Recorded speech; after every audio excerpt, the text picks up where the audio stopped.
Baik, monitor kita seluruhnya siap, gerak, istirahat buat gerak. Selamat malam. Tetap semangat. Baik, terima kasih. Yang saya hormati Bapak Kapolres Birun, yang saya hormati rekan-rekan perwira baik dari TNI, Polri dan seluruh rekan-rekan beserta apel malam sekalian yang berbahagia. Puji dan syukur kita panjatkan kepada Allah Subhanahu wa taala yang mana pada malam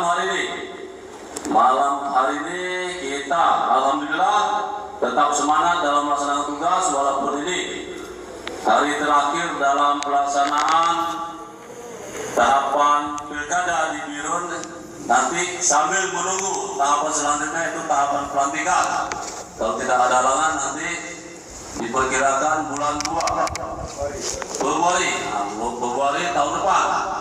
Berarti lebih kurang 2 bulan lagi kita akan kembali melaksanakan pengamanan tahapan pilkada, yaitu tahapan tingkat pelantikan pejabat yang sudah ditetapkan sebagai kepala wilayah ataupun kepala daerah ataupun disebut dengan Bupati Birun.